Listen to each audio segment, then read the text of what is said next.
यसुदे यसुदे। आपको जय मसीह की स्वागत है आपका प्रोग्राम गवाह यीशु में। जैसा कि प्रभु के वचन में लिखा है कि है जवान तो अपनी जवानी के दिनों में तो अपने बनाने वाले को स्मरण कर। तो आज हम आपको एक ऐसे ही गवाह के साथ मिलाएंगे जिन्होंने अपनी जवानी को प्रभु यीशु मसीह को दे दिया है और आज वो जगह जगह जाकर प्रभु यीशु की सेवकाई को कर रहे हैं। तो आइए हम मिलते हैं पास्टर मुनीश जी के साथ। जय मसीह की पास्टर जी। जय मसीह की। पास्टर जी स्वागत है आपका प्रोग्राम गवाह यीशु में। Thank you sir. पास्टर जी हम चाहते हैं कि आप लोगों को थोड़ा अपने बारे में बताएं कि आप कहाँ के रहने वाले हैं और आप कहाँ पर सेवकाई कर रहे हैं। मैं अपने बारे में बताना चाहूँगा कि मेरा नाम मुनीश भट्टी है और जब मैं 17 साल का था तब परमेश्वर ने मुझे अपनी महिमा के लिए चुना। जैसे कि हम बाइबल में देखते हैं कि यूसुफ भी जब 17 वर्ष का था, जब वो 17 साल का था तो परमेश्वर ने उसे अपनी खिदमत के लिए चुना। और इसी तरह मेरी भी जो बदलने की मेरी जीवन की मसीह यीशु में जो शुरुआत हुई थी वो 17 साल की उम्र से हुई थी। और मैं एक मूर्ति पूजक परिवार से था। अभी प्रभु यीशु मसीह के अनुग्रह से मैं पठानकोट सरना जो सिम्बली विलेज है वहाँ पे मैं सेवा कर रहा हूँ पिछले 5 साल से। तो पास्टर जी जब आपने प्रभु यीशु मसीह के बारे में नहीं जाना था तब जो आपकी लाइफ थी आप उसके बारे में थोड़ा लोगों को बताएं। प्रभु यीशु मसीह में आने से पहले जो है मेरा जीवन बहुत ही ज़्यादा मूर्ति पूजा वाला था। मैं लगभग 7-8 साल का था जब से मैंने मूर्ति पूजा करना शुरू की। और 8 साल की उम्र से ही मुझे मतलब सारी जितनी भी जो कथाएं थी वो सारी मुझे सारी मेरी टिप्स पे थी और बिना उसको पढ़े ही जो है मैं जो है पाठ पूजा करता था। और साल में 2-2 बार मैं जो है तीर्थ यात्राओं पे जाता था और सप्ताह में मैं लगातार कितने दिन उपवास में रहता था। और मेरे मन की जो ख्वाहिश थी वो ये थी कि जिस प्रकार हम टीवी में देखते हैं कि जब लोग और पूजा करते हैं और रोते हैं चिल्लाते हैं तो देवी देवता जो है उनके सामने अपीयर हो जाते हैं, उनके सामने प्रकट होते हैं। मेरे मन की जो बचपन से यही ख्वाहिश थी कि मैंने परमेश्वर को देखना है कि कौन ऐसा परमेश्वर है। जैसे कि हम टीवी में देखते हैं कि लोग जब पुकारते हैं तो उनके सामने परमेश्वर आते हैं। मैं ये चाहता था कि मैं भी इस तरह जो है परमेश्वर का दर्शन पाऊँ। और इसी जो है मन की इच्छा से मैंने जो है मूर्ति पूजा करना शुरू किया और मैंने 8 साल की उम्र से जो है मूर्ति पूजा करनी शुरू की। और 17 साल की उम्र तक जो है लगातार मैं इस चीज़ को मैंने कंटिन्यू रखा। और जैसे ही कुछ दिनों बाद मेरे पापा बीमार हो गए, 2014 की बात है, और उसमें हमने बड़े ज़्यादा फाइनेंशियल क्राइसिस को फेस किया। और उसके बाद मेरे पापा जो है बड़े ही निराश हो गए, बड़े बीमार हो गए। और हमारी गली से प्रभु के एक दास जा रहे थे और उन्होंने जाते जाते मेरे पापा के पेट में हाथ रखा और वो बिल्कुल ठीक हो गए। उनके पित्ते में और गुर्दे में दोनों में पत्थरियाँ थी और प्रभु के जिस दास ने उनको छुआ और प्रार्थना की वो बिल्कुल ठीक हो गए। और उसके बाद उन्होंने लगातार जो है चर्च जाना शुरू किया। फिर मेरी मम्मी जो है उन्होंने भी मेरे पापा के साथ चर्च जाना शुरू किया। लगभग 19 किलोमीटर जो है मैं पैदल चल के तीर्थ यात्राएं करता रहा। 19 किलोमीटर जो है लगातार पैदल चल के जो है मैंने तीर्थ यात्राओं पे परमेश्वर को ढूंढा कि वो मेरे सामने आए, मेरे सामने अपीयर हो जाएं। और इस तरह का बचपन से मतलब जैसे जिस तरह की ज़िंदगी बच्चे जीते हैं या नौजवान जीते हैं, इस तरह की ज़िंदगी में मैं बिल्कुल भी नहीं गया। मेरे मन में बचपन से यही ख्वाहिश थी कि मैंने परमेश्वर को देखना है। और इन्हीं चीज़ों को लेके जो है मैं सुबह शाम दिन रात पागलों की तरह मिट्टी की मूर्तियाँ बना और पेंटिंग्स बना। मैं पूरी दीवार की जितनी पेंटिंग्स बनाता था ताकि इस चीज़ से वो खुश हो जाएं और मेरे सामने आ जाएं। फिर हफ्ते में कई बार जो है मैंने उपवास करने और कई बार तो मैं नंगे पाँव भी जो है लगातार चलता रहा। और कई बार मेरे मन में होता था कि मैं मुंह के बल भी लेट के जाऊं ताकि वो मेरे से प्रसन्न हो जाएं। और 108 चक्कर जो है मैं अपने फिंगर्स पे काउंट करता था कि मेरे कितने चक्कर हुए हैं।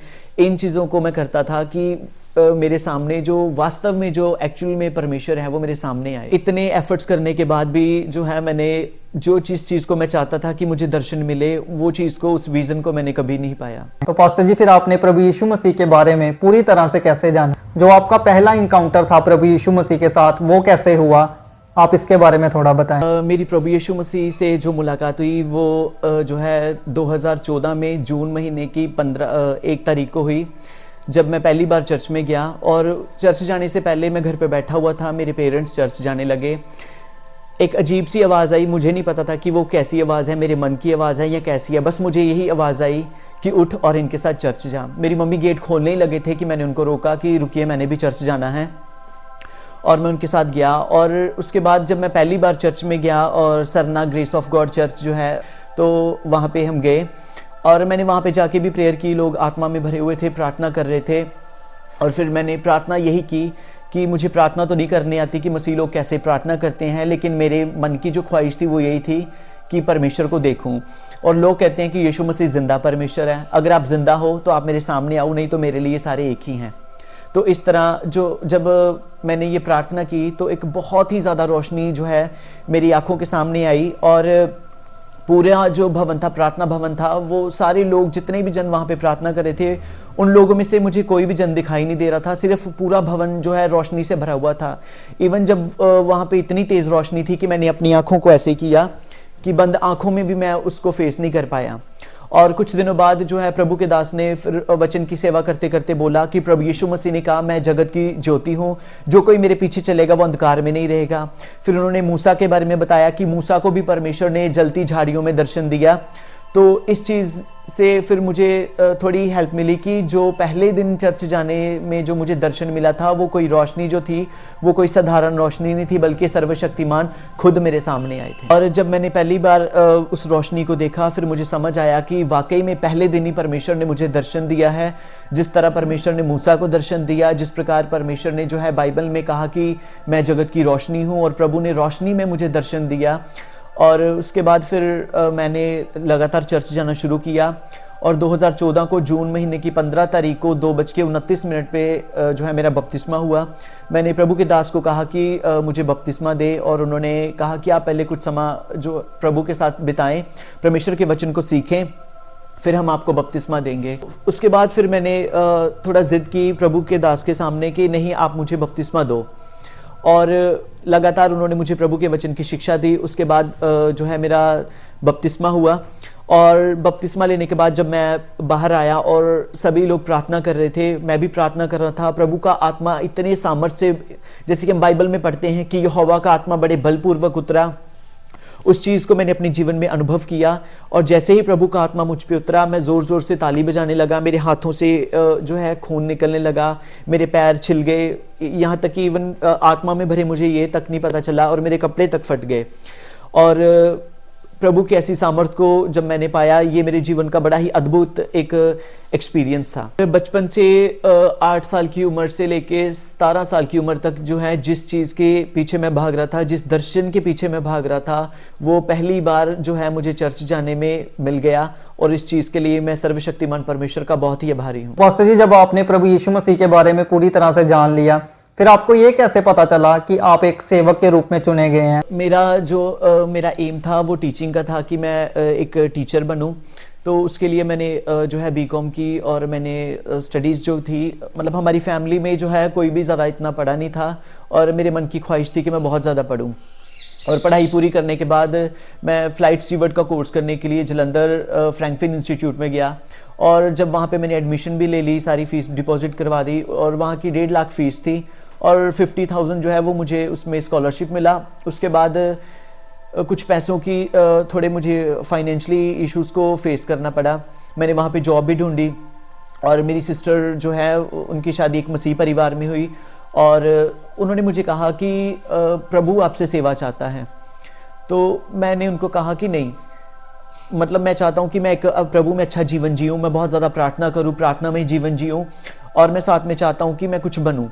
लेकिन परमेश्वर की योजना थी मुझे अपना दास बनाने की। इस चीज़ से मैं बहुत भागता था कि मैं पास्टर ना बनूं, और मैं ये चाहता था कि मेरा जीवन प्रार्थनामय हो, मैं प्रभु के कामों के लिए इस्तेमाल हूँ, मसीह में अच्छा जीवन जीऊँ। लेकिन एक पास्टर बनने के विषय में मैंने कभी भी इन चीज़ों के बारे में कभी मैंने सोचा नहीं। जब हम कलीसिया में जाते थे तो प्रभु ने, जब मैं पहली बार चर्च गया और उसके बाद मैंने प्रभु का वचन सुना, उसके अगले हफ्ते, दूसरे हफ्ते मैंने जो है बपतिस्मा लिया, और उससे अगले हफ्ते, तीसरे हफ्ते जो है प्रभु का आत्मा इतने बलपूर्वक उतरा। चौथे हफ्ते मुझे अन्य भाषा का वरदान मिला। 5वें हफ्ते में जो है प्रभु की आत्मा के द्वारा प्रभु ने मुझे भविष्यवाणियों का वरदान दिया। और उसके बाद प्रभु के दास सरना में कन्वेंशन थी, और वहाँ पे प्रभु के दास आए, पास्टर सुखचैन मसीह पटियाला से आए थे वो, और उन्होंने तेल के साथ मेरा अभिषेक किया, और उन्होंने बोला कि आप बीमारों पे हाथ रखोगे और प्रभु आपको एक एवेंजलिस्ट की तरह इस्तेमाल करेगा, और आप अलग अलग जगहों पे जाके परमेश्वर की सेवा करोगे।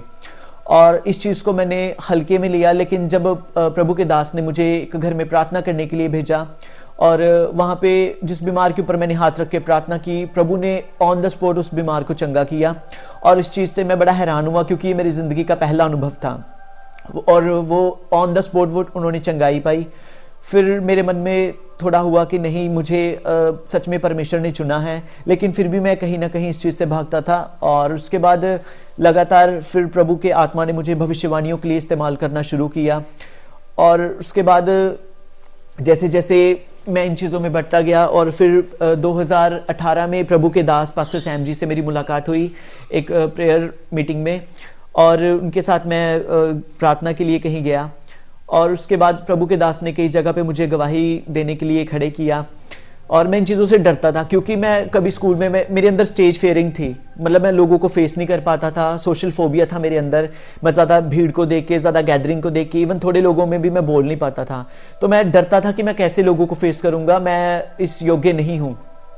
आई am unable to speak in front of others. मैं कैसे लोगों के सामने बोलूँगा, मैं कैसे लोगों के सामने प्रचार करूँगा। प्रभु के दास मुझे कहते थे कि आप गवाही दीजिए, और प्रभु के दास के द्वारा भी ये भविष्यवाणी हुई। प्रभु के दास जिनके साथ अभी मैं पिछले 8 साल से सेवकाई में हूँ, और प्रभु के दास पास्टर सैम अटवाल जो ईसानगर से हैं, और उन्होंने मुझे प्रभु के वचन में बढ़ने के लिए प्रेरित किया। बहुत सी चीज़ें मैंने प्रभु के दास के द्वारा सीखी।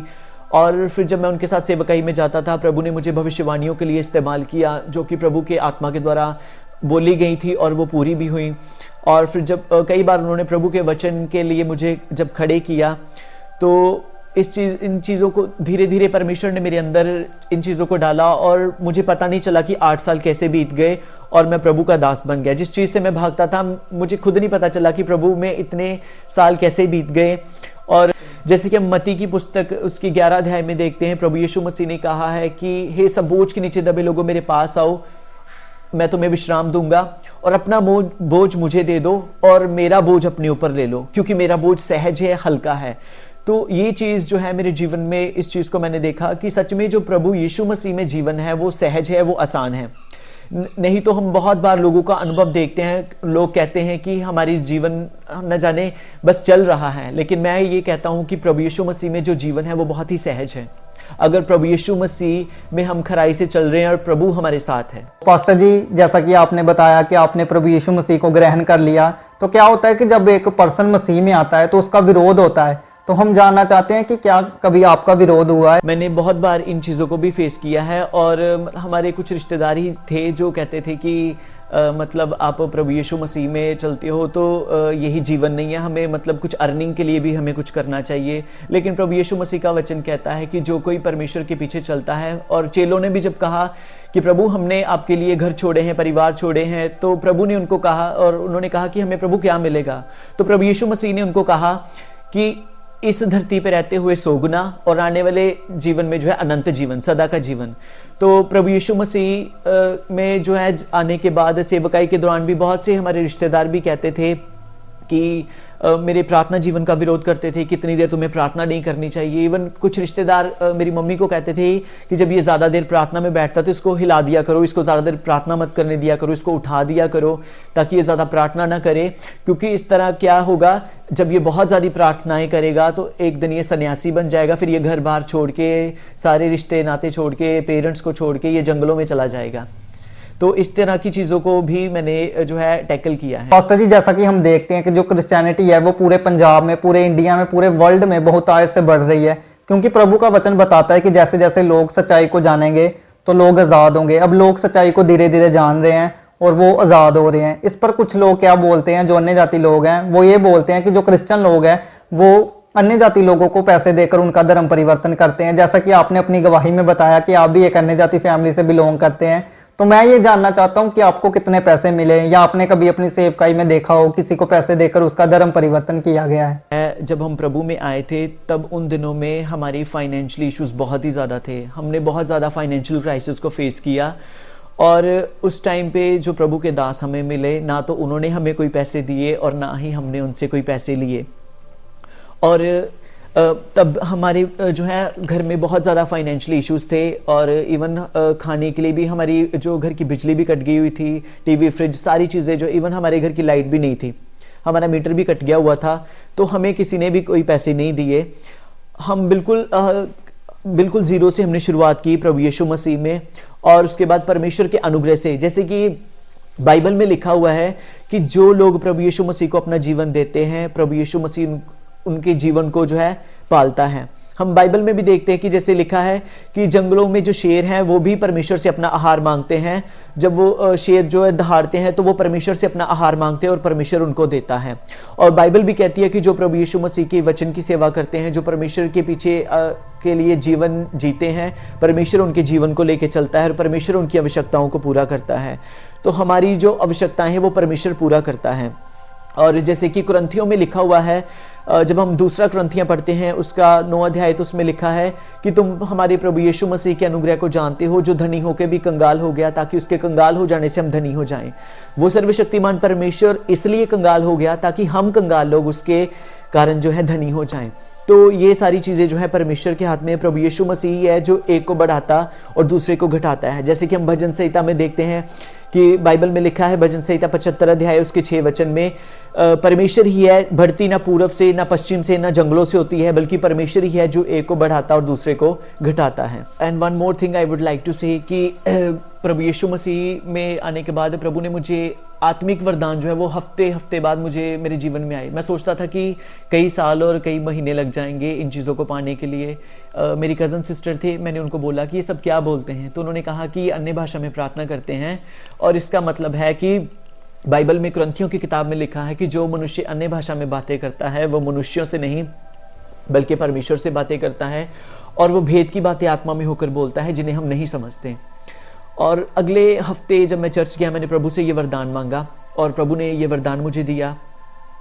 और 2014 से जून महीने से जब मैंने प्रभु को जाना, बपतिस्मा लिया, पहले हफ्ते चर्च गया, दूसरे हफ्ते बपतिस्मा लिया, तीसरे हफ्ते प्रभु का आत्मा मिला, चौथे हफ्ते अन्य भाषा का वरदान, 5वें हफ्ते भविष्यवाणियों का वरदान, और एक बहुत ही खास और अहम वरदान जो है दुर्लभ वरदान कहा गया है अन्य भाषा की ट्रांसलेशन का। मैं सर्वशक्तिमान परमेश्वर पिता का धन्यवाद करता हूँ।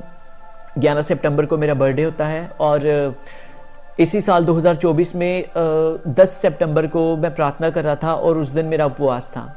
और उपवास प्रार्थना के दौरान प्रार्थना करते करते कुछ शब्दों का प्रभु ने मुझे अनुवाद दिया और कहा कि शब्दों को मैं लिख लूँ। और उन शब्दों को मैंने लिखा, और मेरी सिस्टर मेरे साथ बैठ के प्रार्थना कर रहे थे और वो भी अन्य भाषा में प्रार्थना कर रहे थे, और परमेश्वर का आत्मा मुझे बोल रहा था कि इनके शब्दों को भी मैं लिखूं। और जैसे कि बाइबल में सचमुच लिखा है कि जो चीज़ें आंखों ने देखी नहीं, कानों ने सुनी नहीं, जो चित्त में कभी आई नहीं, ये चीज़ कभी मेरे चित्त में आई नहीं कि अन्य भाषा की ट्रांसलेशन का वरदान जो है प्रभु मुझे देंगे। और इस वरदान के साथ भी प्रभु ने मुझे आशीषित किया, और बहुत से लोगों के अन्य भाषा की ट्रांसलेशन करने के लिए प्रभु ने मुझे अनुग्रह किया। मैं इस उत्तम वरदान के लिए, जैसे कि यहूदा की पत्री 1 अध्याय उसके 17 वचन में लिखा है, उत्तम चीज़ें जो है वो परमेश्वर की ओर से मिलती हैं, और इस उत्तम वरदानों के लिए, फलों के लिए जो परमेश्वर ने मुझे दिए हैं, मैं हर एक बात के लिए प्रभु यीशु मसीह का धन्यवाद करता हूँ। तो पास्टर जी, जो लोग अभी हमें देख रहे हैं, जो यंग लड़के लड़कियाँ अभी हमें देख रहे हैं, तो वो पाप से बाहर तो निकलना चाहते हैं लेकिन वो पाप को छोड़ नहीं पा रहे, आप उनको क्या मैसेज देना चाहेंगे? बाइबल में लिखा है कि कई बार हम सोचते हैं, तो सोचने से नहीं बल्कि इन चीज़ों के विषय में हमें डिसीजन लेना पड़ेगा। जब हम कई बार बहुत से प्रभु के दासों को वचन सुनते हैं, हम इंस्पायर होते हैं और फिर हम कहते हैं कि आज से जो है मैं ऐसा जीवन नहीं जीऊँगा, आज बहुत ही अच्छा वचन था, आज का वचन मेरे लिए था। तो इन चीज़ों से परमेश्वर खुश नहीं होता कि जब हम एक अच्छे वक्ता का वचन सुन के कहते हैं कि आज से मैंने पाप नहीं करना, आज का वचन मेरे लिए ही था, बल्कि परमेश्वर का वचन इस चीज़ से खुश होता है जब हम निर्णय लेते हैं। परमेश्वर हमारे खुश होने से ज़्यादा हमारे निर्णय लेने से प्रसन्न होता है। और भजन संहिता 119 अध्याय में लिखा है कि जवान अपनी जो है जवानी को किस उपाय से शुद्ध रखे, और जो है परमेश्वर का वचन कहता है कि केवल तेरे वचन की चौकसी से। तो मैं यही कहना चाहूँगा कि अगर हम बहुत ज़्यादा परमेश्वर के वचन को पढ़ेंगे, और सिर्फ पढ़ना ही नहीं, उसको मनन करेंगे और उसको अपने जीवन में क्लेम करेंगे, तो इस चीज़ के द्वारा जो है हम अपने जीवन में शुद्धता को बनाए रख सकते हैं। और नीति वचन में भी लिखा है कि जो मन की शुद्धता से प्रीति रखता है, राजा उसका मित्र होता है। तो जब हम उसके साथ संगति करेंगे, प्रार्थना करेंगे और अपनी जवानी के दिन परमेश्वर को देंगे, तो बाइबल में यशायाह की पुस्तक में लिखा है कि वो बुढ़ापे में बाल पकने के समय तक जो है हमें अपने हाथों में लेके चलता और फिरता रहेगा। हम देखते हैं जब हम बाज़ार में जाते हैं फल लेने, तो हम जैसे अगर आम जो है वो लगभग सभी का फेवरेट फ्रूट है, सभी जो है इस फल को बहुत ज़्यादा पसंद करते हैं। और जब हम आम खरीदने जाते हैं तो हम देखते हैं जो अच्छा आम हो, जो रस से भरा हो, जिसमें झुर्रियाँ पड़ी हो, जो मुरझाया हो, जिस पे दाग हो, हम उस फल को नहीं लेते। इसी तरह परमेश्वर भी जो है हमारे जीवन को चाहता है कि हम जो है परमेश्वर को उत्तम, हम अपनी जवानी के दिन परमेश्वर को दें, ना कि हम अपना बुढ़ापा जो है हम परमेश्वर को दें, ना कि हम कैन के जैसी भेंट जो है परमेश्वर को दें, हम हाबिल की तरह परमेश्वर को भेंट दें, हम जो है उत्तम चीज परमेश्वर को दें, हम अपनी जवानी के दिन जो है परमेश्वर को दें। पास्टर जी, हम आपका बहुत बहुत धन्यवाद करते हैं। पूरी गवाह यीशु की जो टीम है वो आपका दिल से धन्यवाद करती है कि आपने अपना कीमती समय दिया और अपनी गवाही को हमारे साथ शेयर किया। जय एमसी की पास्टर जी। तो अभी आपने पास्टर मुनीश जी की गवाही को सुना है, तो मेरा विश्वास है कि जैसे परमेश्वर ने अपने दास के जीवन में कार्य किया है, मेरा विश्वास है इस गवाही को सुनने के बाद परमेश्वर आपके भी जीवन में कार्य करेगा। सबको जय एमसी की। अगर आप परमेश्वर के कामों को आगे बढ़ाने के लिए इस सेवकाई में अपना योगदान देना चाहते हैं तो आप इस क्यूआर कोड को स्कैन करके गूगल पे के द्वारा अपने दान भेज सकते हैं। अगर आप विदेश से अपने दान भेजकर परमेश्वर के कामों को बढ़ाना चाहते हैं तो आप इस बैंक डिटेल्स का इस्तेमाल करके अपने दान भेज सकते हैं। परमेश्वर आपको आशीष दे। तो मेरे प्रिय भाई बहनों, अभी आपने एक बहुत बड़ी अद्भुत गवाही को सुना। तो मेरा विश्वास है परमेश्वर इस गवाही के द्वारा आपके जीवनों में 100 गुना फलों को लेकर आएगा। आप इस टेस्टिमनी को अपने दोस्तों के साथ, फैमिली मेंबर्स के साथ शेयर जरूर करें ताकि वो भी जान सके कि परमेश्वर कैसे लोगों के जीवन में काम कर रहा है। मेरा विश्वास है परमेश्वर इस गवाही को सुनने के बाद आपके जीवनों को सेम नहीं रहने देगा। आप हमारे चैनल गवाह यीशु को सब्सक्राइब कर लें ताकि आने वाले दिनों में आप परमेश्वर की और गवाहों के साथ मिल सके। अगर आप भी अपनी टेस्टिमनी हमारे साथ शेयर करना चाहते हैं तो नीचे आपको एक ईमेल आईडी दिखाई दे रही होगी, आप उस ईमेल पर अपनी डिटेल शेयर कर दें, हम आपके साथ कांटेक्ट जरूर करेंगे। मेरा विश्वास है परमेश्वर आपके जीवनों को सेम नहीं रहने देगा। God bless you all. सभी को जय एमसी की। ਅਸੀਂ ਯਿਸੂ ਦੇ